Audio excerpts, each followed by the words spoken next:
señal de WQ Radio y a esta hora de la mañana, y como lo habíamos anunciado a través de nuestras redes sociales, damos la más cordial bienvenida presencial al abogado Heinz Meller. Él tiene más de 37 años de trayectoria y es presidente de FAMBridge. ¿Está bien? FAMBridge. Sí, perdón, sí, que mi inglés no es nada bueno. No se preocupe. El tema que vamos a abordar junto a él son las empresas familiares, pilar de la economía ecuatoriana. ¿Qué es FAMBridge? ¿Por qué FAMBridge? Muchas gracias. Bienvenido. Muchas gracias. Buenos días a todos. FAMBridge es una empresa, es un resultado de una introspección mía personal. Hace un par de años me hice una pregunta que yo creo que todos debemos hacernosla, inclusive varias veces en la vida, ¿no? ¿Qué quiero hacer los próximos 10 años, si Dios me da vida? Esa fue la pregunta que me indujo a esta introspección de varios meses, luego de lo cual reparé en el hecho de que la parte más gratificante de mi ejercicio profesional de abogado fue el de aconsejar a empresas familiares, a familias empresarias, llevar adelante su empresa y colocarla de una manera idónea para que la transición intergeneracional, que inexorablemente se da porque todos nos enfermamos, todos nos incapacitamos y morimos, ¿verdad? Esa transición es inevitable. Un poco de lo que se trata, Luisa, es de colocar a la empresa en condiciones de resistir que su fundador ya no esté. Los fundadores desarrollan con el tiempo, con sus empresas, un sentimiento como de padre, de paternidad, con la gran diferencia de que cuando esto opera en el ámbito personal, es normal que a los 18 años y más los padres le demos bastante más libertad a los hijos. Claro que sí. Eso no sucede en la empresa familiar. Pasan 18, pasan más años y el fundador, que es una persona, obviamente, si ha tenido éxito, es una persona, o sea, por algo ha de ser que ha tenido éxito en su vida, sigue pensando que él es la mejor opción para conducir la empresa. Y eso no necesariamente es así, porque inevitablemente los tiempos cambian, las prioridades cambian, los conocimientos más importantes para toda actividad tienden a cambiar a sí mismo. Entonces es un desafío, uno de los más grandes desafíos que tenemos quienes trabajamos con empresas familiares, es justamente hacer que la familia y especialmente el patriarca acuerde un plan de sucesión que no significa, como normalmente se piensa, que de la noche a la mañana se le va a decir al principal de la empresa hasta luego, muchas gracias. En eso no consiste el plan de sucesión. ¿En qué consiste? Consiste en que la persona salga de un puesto de dirección diaria, es decir, de gestión diaria de los negocios, primero hacia un puesto de presidente del directorio, que tiene la capacidad de involucrarse en aquellos temas más importantes, pero no está en el día a día, ¿verdad? Luego puede ser simplemente miembro del directorio y tener un presidente del directorio externo, ¿ya? Pero el mensaje hacia los patriarcas en realidad es que si alguien les ha presentado un plan de sucesión que no implique ir o sea, el sucedido, el patriarca, no sale de la empresa, sale a algún lugar. Fíjese usted, Luisa, lo exitoso que ha sido el modelo de la Junta de Beneficencia de Guayaquil. Los caballeros que están allí, los miembros de la Junta y los que hacen su directorio, como todos saben, no perciben valor alguno. Es ad honorem. Es ad honorem absolutamente. Pero ¿cuál es la magia que hace que esta entidad funcione tan bien? Bueno, que estos señores y damas que forman parte de la Junta de Beneficencia de Guayaquil, pues son retirados o cuasi retirados, ¿ya? que están volcando toda su enorme experiencia, amor, pasión a este servicio público. Ese es un ejemplo de ir a algo diferente. Entiendo, qué interesante. Ahora, dicho esto, ¿qué porcentaje de este tipo de empresas familiares o estructuras de empresas familiares son parte de la economía nacional y por qué su presencia es importante para el país? Sí, esa es la pregunta más importante, porque cuando se habla de empresas, se tiende a pensar en las grandes empresas. Y las empresas familiares, que son normalmente las pequeñas y medianas, más que nada, hay grandes, por supuesto que hay grandes, pero la inmensa mayoría son pequeñas y medianas. Todas estas empresas familiares hacen el 90% de todas las empresas en el Ecuador. Qué interesante. Y aportan el 80% del empleo formal en el Ecuador.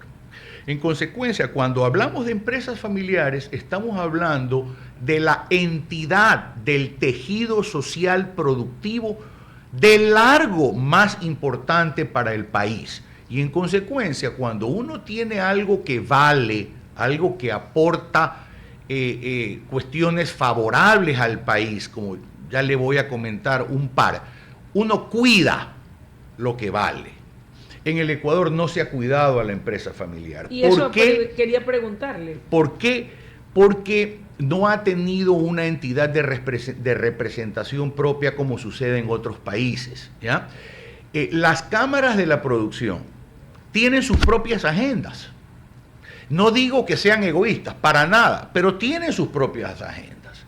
Las empresas familiares no han tenido hasta hoy su propia agenda. Entonces, parte de lo que quiere hacer Fambridge, que como les decía es fruto de esta introspección, es no solamente brindar asistencia a las empresas que así lo necesiten, sino también impulsar una agenda, ¿verdad?, que tenga por objeto colocar a la empresa familiar ecuatoriana en la situación reconocida para ellas en Europa, por ejemplo. En Europa, en España, en Alemania, en Francia, protegen a la empresa familiar. Una forma efectiva de hacerlo es eliminando los impuestos a las donaciones entre padres e hijos o entre padres, entre abuelos y nietos, y eliminar el impuesto a la herencia. ¿Por qué? Se dice mucho que una buena práctica para que las empresas pervivan y en consecuencia no se pierdan los empleos ni los impuestos que generan las empresas, ¿verdad?, es tener una planificación adecuada con relación a qué es lo que la empresa quiere hacer en el mediano plazo. Y luego, y esto sucede con sus accionistas, la familia decide qué hacer en el mediano plazo.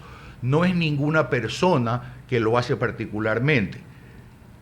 El día jueves y viernes tengo un ejercicio de 2 días con una familia que tiene por objeto eso. Tiene por objeto que la familia conciba lo que va a ser su visión a futuro. Lo más parecido al acuerdo que nace de esta reunión de 2 días es la constitución de la familia. Hay una primera parte que es conceptual: ¿qué somos? ¿A dónde queremos llegar? ¿Cuáles son nuestros sueños en común? Y la segunda parte es la parte de gobierno, como sucede en la Constitución Nacional. La planeación estratégica. Sí, así es. La constitución familiar, el protocolo familiar, como se llama, es consecuencia de esta planificación estratégica familiar, efectivamente. Ahora, Heinz, ¿cuáles son, aparte de esto que ha señalado, las principales preocupaciones o los demás problemas que deben enfrentar en el Ecuador las empresas familiares? A ver, las empresas familiares en el Ecuador tienen los mismos problemas que las que tienen las empresas familiares en otras partes del mundo. En este sentido, Luisa, hay una particularidad importante. Los problemas que enfrentan las empresas familiares son conocidos. Pocos son inesperados. La mayoría son conocidos. ¿Por qué? Porque las empresas familiares existen hace muchísimos años. y los problemas se repiten, ¿verdad? Uno de los problemas es el tema sucesorio, ¿verdad? Y con relación al tema sucesorio, me refiero de sucesión en el liderazgo de la empresa, es que o el patriarca no quiere dar lugar a la siguiente generación, o las siguientes generaciones se pelean ese puesto, o, lo que es más común en estos días, que no haya sucesor que quiera tomar el puesto. Antes, Luisa, o sea, lo más común, todavía lo más común en el Ecuador es que haya más de un sucesor que tenga la expectativa de llegar a ser el número uno en la empresa. Pero cada vez más, por la baja de la tasa de las tasas de mortalidad, y porque muchos chicos se quedan cada vez más chicos se quedan en el exterior, se da la situación de que hay empresas familiares que no tienen sucesores que estén de la familia que estén dispuestos a hacerse cargo de la empresa. Entonces hay que contratar externos. Oiga, y perdóneme que lo diga, pero solamente a forma de analogía, eso también se da en las empresas políticas, donde hace rato ha habido líderes muy importantes, pero no se ha preparado o no existe quien lo suceda. Toda organización humana necesita tener un relevo, preparar gente para el relevo. Por favor, porque si no muere. ¿Y qué es lo que ha pasado? ¿Qué es lo que ha pasado con las organizaciones políticas que no han forjado líderes, sucesores o relevos, o que esos sucesores o relevos, por ser tan pocos, corren el riesgo de no ser aceptados por el pueblo? Entonces, no es que haya varios de los cuales el pueblo pueda escoger. Ese es el problema, sí. ¿no? Y a la postre esto también se replica en el caso de las empresas. Y en las empresas, exactamente, y sucede lo mismo en las empresas, que como no hay un proceso, de repente, como el que le estaba mencionando antes, de repente llega el momento, se incapacita el patriarca, por cualquier razón. Dios no permita, pero puede suceder, es lo más probable. O muere, ¿verdad? Y de repente, ¿quién va a suceder? ¿Quién se hace cargo? En ese momento recién a ver quién se hace cargo, y normalmente el que se hace cargo no ha tenido la preparación necesaria. Lo mismo sucede en política, porque una cosa es llegar a la elección y decir quién es el que tiene más oportunidades de ganar y darle la candidatura a esa persona. Y otra cosa es formar cuadros, como se hace con los sucesores en las empresas, formar cuadros para que puedan hacerse cargo de los roles protagónicos del Estado, estando capacitados, no solamente teniendo los votos. Por supuesto, o sea, no solamente cuán popular eres, sino si estás preparado o no para hacerte cargo de ese barco. Veamos los casos que hay ahora. Sí, así es, entonces, sin lugar a dudas. Uno se da cuenta de las consecuencias de permitir que básicamente cualquier persona pueda llegar a la asamblea, ¿no? Entonces, eso lo que significa es que la calidad se deteriora. No solamente en la asamblea, en los gobiernos seccionales. En todas partes, así es. Gente que no está preparada y que lamentablemente los resultados saltan a la vista. Ahora, en el tema de las familias, sí, he visto muchos casos incluso hay jóvenes que sí quieren prepararse o que van al exterior y se preparan. Y hablo incluso de gente con patrimonios importantes, sí, de hijos o hijas que simplemente no tienen interés en hacerse cargo del tema empresarial. Ninguno. Y quieren vivir su vida y tienen sus propios intereses que muchas veces son completamente ajenos Totalmente. a la línea o a los Así proyectos que impulsa la empresa. Totalmente. Y hay que respetar eso, porque lo que también ha sucedido a través de los años es que el primogénito, especialmente si es hombre, toda la familia entiende que tiene que hacerse cargo del negocio. Le guste o no le guste. Exacto. Si tiene o no tiene la vocación. Así, la pasión. Así es. Porque el tema con las empresas familiares, si bien tienen una alta mortalidad, como tienen todas las empresas, dicho sea de paso, es que tienen una altísima mortalidad, y las que sobreviven tienen una más alta tasa de pervivencia, pero lo han hecho precisamente porque han tenido la visión de saber que desde chicos los chicos no se han interesado en la empresa. Los padres me preguntaban el otro día qué hacer para que los chicos se interesen. Llévenlos a la oficina a hacer cualquier cosa. Así sea como pasantes, que asistan, Ahora, claro, que se involucren. si así no les interesa, la buena práctica dice que hay que apoyar a los hijos en todo lo que los haga felices. Ahora, también hay que orientarlos y decirles, es decir, aterrizarlos un poco y decirles, no?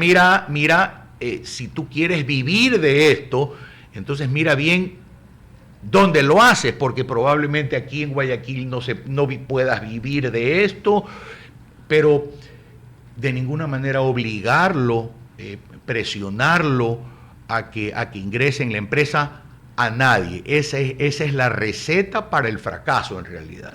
Ahora, dentro de los servicios que ofrece Fambridge, sí, ¿qué nomás ofrece en asistencia? Porque sí, cuando yo escuché y recibí el boletín informativo, sí, muy bien elaborado por mi queridísima Paola Orellana, yo pensaba en ese momento en empresas grandes, a gran escala, grandes patrimonios, grandes organizaciones empresariales familiares. Sí. Pero al escucharlo, veo que no solamente va enfocado hacia esas grandes estructuras poderosas que las hay en el Ecuador, que yo celebro que existan, porque de ese trabajo tesonero de ellos y con esa visión de país se generan muchos o la gran mayoría de empleos formales en el Ecuador, pero como bien usted lo decía, cerca del 90% son pequeñas y medianas empresas. También sí, tienen ustedes un servicio especial para sí, ellas, para que también crezcan. Por supuesto.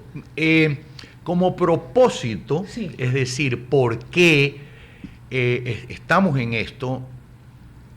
La razón es porque sabemos que podemos agregar valor a pequeños, medianos y grandes. Hemos hecho fíjese usted, las dos alianzas que hemos hecho han sido con instituciones que manejan empresas pequeñas y medianas. Qué interesante. Me refiero a la Cámara de Comercio de Machala y me refiero a la CAPIGA, la Cámara de la Pequeña Industria del Guayas, con quienes con ambas tenemos programas de beneficio para sus afiliados que son empresas pequeñas y medianas. Y sí, tenemos productos, tenemos servicios para ayudar a esas empresas, porque como le digo, hay una realidad otra realidad en las empresas familiares. A medida que la empresa familiar se complejiza, se hace más compleja, asimismo se necesita mayor intervención, especialmente en temas de gobierno corporativo, gobierno societario, gobierno de la empresa, gobierno empresarial, el interno, ¿verdad? Las empresas más pequeñas necesitan más que nada en sus etapas tempranas orientación.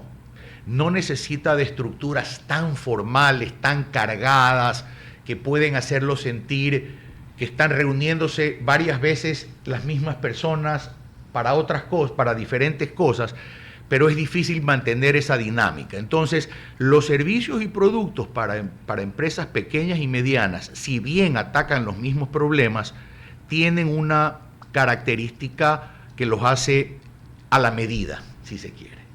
Qué interesante. Sí. Qué interesante. Y ahora, algo que no quiero quedarme sin mencionar, ¿cómo no? justamente para estas empresas pequeñas y medianas. Las empresas grandes normalmente tienen más capacidad de acceder a fuentes de financiamiento. ¿A qué me refiero? Me refiero a los impuestos a la herencia. Los impuestos a la herencia entre padres e hijos pueden llegar al 17,5%. Uh-huh. Las familias ecuatorianas que han tenido éxito, la inmensa mayoría de esos casos tienen el 90% o más de su patrimonio en la empresa. Es decir, han reinvertido, no han sacado, han reinvertido, ¿verdad? Tienen su casa. El tema es que ese 90% está en una empresa productiva, no está en dinero. Entonces fallece la persona y la familia no tiene de dónde sacar el 17,5% del valor de todo su patrimonio, porque todo está en activos. Entonces se da la situación penosísima de tener que partir la empresa familiar, o que la empresa asuma el costo de ese impuesto a la herencia, se da, y eso le dé un peso que la empresa no pueda resistir y fracase. En consecuencia, lo que estamos buscando, Luisa, es que el Ecuador tenga un régimen impositivo a las donaciones y sucesiones de bienes hereditarias similar al español o al francés, que puede llegar a una exoneración total respecto de los activos empresariales familiares. En otras palabras, si hay una empresa, la transmisión de esa empresa a los hijos no paga, pero sí paga la transmisión de la casa. Entiendo. Y sí paga el depósito a plazo que tiene en el banco. Perfecto. Una tasa más baja. Para evitar una quiebra y una desaparición de la empresa. Así es. Ahora, solamente tiene que ver el tema de la normativa legal o de la legislación ecuatoriana con relación a las empresas familiares. El tema de impuestos es el único problema que tienen. El resto de la normativa o legislación no afecta a las empresas familiares, ¿o hay otros cambios que usted sugiere que deberían incorporarse a la legislación ecuatoriana? Hay un cambio muy importante, Luisa, que tiene que ver con la fe pública, ¿ya?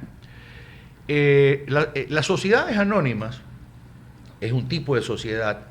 En muchos países del mundo tienen la obligación de designar un directorio, ¿ya? Y la razón para ello es que el directorio está compuesto de personas que tienen una visión, una perspectiva y unas responsabilidades diferentes, más elevadas que los administradores que están encargados del día a día, ¿ya?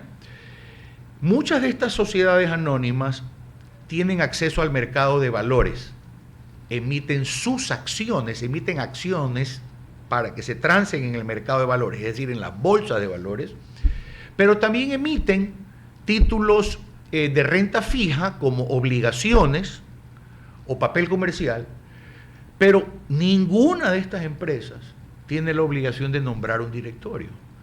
Tienen recursos del público, captan recursos del público en sus acciones, en sus obligaciones y en su papel comercial, pero no tienen obligación de tener un directorio. Esa es una obligación fundamental para que las empresas en general, de las cuales el 90% son familiares, tengan acceso alternativo a fuentes de financiamiento. Eso es lo que es el mercado de valores, una fuente alternativa de manejo de recursos. Entonces, ya no solamente la buena marcha de una empresa depende del gerente general. La gente y los inversionistas van a empezar a ver, como tiene que ser, como sucede en otras partes del mundo, quiénes son los miembros del directorio. Es gente correcta, es gente que va a velar por mis intereses. Entonces se va afincando la idea de que las empresas, de que las sociedades anónimas son efectivamente una buena fuente de manejo de recursos. Fíjese usted que dos empresas que se me ocurren en este momento que tienen acciones en bolsa, que son Holcim y Cervecería Nacional, por ejemplo, Supermaxi también, corporación favorita, pero las dos primeras son empresas transnacionales. Entonces las personas han invertido allí. Grupo Favorita porque es Grupo Favorita. Y hace muchos años lo hicieron.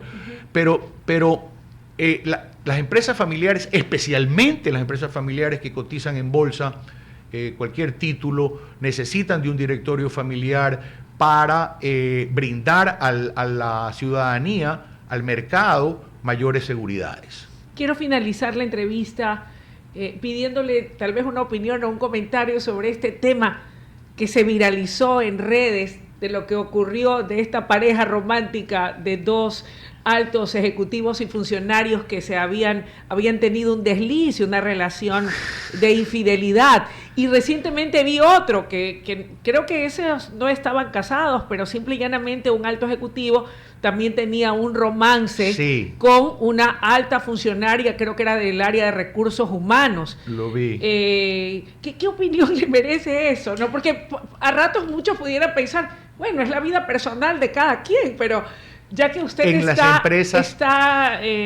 representando a esta firma o empresa que da asesoría a las empresas o estructuras de grandes empresas familiares, ¿verdad? Sobre todo cuando son grandes corporaciones o empresas, cuán importante es evitar que casos como estos se presenten, y si se presentan, ¿cuáles son las consecuencias? ¿Y por qué se alborotó este avispero, estimado Hens? Se alborotó el avispero, bueno, por el morbo, por un lado, pero también hay otra razón. Y esa razón es que las empresas, hoy en día, y esto es un concepto que hay que tenerlo muy presente, las empresas hoy en día no pertenecen solo a los accionistas. Las empresas pertenecen a la comunidad, pertenecen a los empleados, pertenecen a los proveedores, pertenecen a los clientes, pertenecen a los GATS. Es decir, todos estos grupos de interés están mirando a ver la empresa, ¿ya? Lo mismo sucede allá.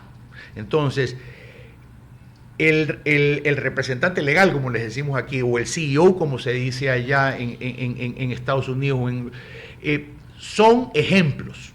Son un referente. Son un referente. Okay. Así como la empresa es un referente, el CEO es un referente. En consecuencia, esa persona que ha cometido ese desliz simplemente salió de la lista de elegible como CEO de la empresa, porque no puede ser ejemplo alguien que haya incurrido en ese error. Los errores de esa naturaleza allá se perdonan menos que acá. Y la razón para eso es que aquí todavía está en un estado incipiente aquello de que las personas miran a ver a los ejecutivos, en primer lugar, y en segundo lugar también el hecho de que aquí muy pocas empresas transan en bolsa y allá todas transan en bolsa, y hasta los inversionistas institucionales, Luisa, es decir, estos grandes fondos de inversión miran a ver a quién le compran bonos, a quién le compran acciones, porque tampoco quieren ellos perder clientes porque están financiando a una firma cuyo CEO ha sido pescado en roja. Gracias, estimado Hens. Encantado, Luisa. Por haber aceptado esta entrevista y por haber podido despejarnos dudas y conocer más acerca de las estructuras de las empresas familiares en el Ecuador, la importancia que tienen, los cambios que hay que hacer en la legislación ecuatoriana para fortalecerlas, y pues siempre es bueno hablar con alguien que conoce a profundidad de estos temas. Muchas gracias, Luisa, siempre a la orden, y aquí estaremos tocándole la puerta en el momento en que en la asamblea se empiecen a tratar estos temas de alta relevancia para la empresa familiar. Aquí serán siempre bienvenidos. Muchas gracias, Luisa, muchas gracias. De esta manera vamos a poner punto final a la presente entrega informativa, pero creo que rápidamente tengo un aviso importante, no se mueva todavía, muy importante porque si no sale aquí tengo, sí, una recomendación importante antes de despedirnos, que es la siguiente, dos tengo. Valeria se quedó sin dinero en cuestión de horas. Un correo falso que parecía de su banco decía: tu cuenta ha sido bloqueada. Valeria hizo clic, ingresó sus datos y en la noche comenzaron las compras y débitos. Le vaciaron la cuenta. Esto es phishing, un correo falso que termina en robo. Nunca ingreses tus datos desde enlaces externos a tu banco. Por más datos seguros, tu banco te cuida. Banco del Pacífico. Esa es una recomendación. Y la otra, y no menos importante, es que el momento de evolucionar es ahora. El futuro es de los que saben adaptarse a los cambios. Por eso Telconet Latam brinda soluciones tecnológicas basadas en innovación e inteligencia artificial. Visítanos en www.telconet.es o contáctanos en ventas@telconet.es. En Facebook www.facebook.com/telconetlatam. En Instagram, www.instagram.com/telconetlatam. En LinkedIn, www.linkedin.com/company/telconet. En Twitter, twitter.com/telconetlatam. Y en YouTube, www.youtube.com/telconetlatam. De esta manera finalizamos la presente entrega informativa. Gracias por su sintonía y sigan en la programación de WQ Radio, la mejor. Con esta servidora será hasta mañana a las 6:30 en punto de la mañana, Dios mediante. Un abrazo, se los quiere.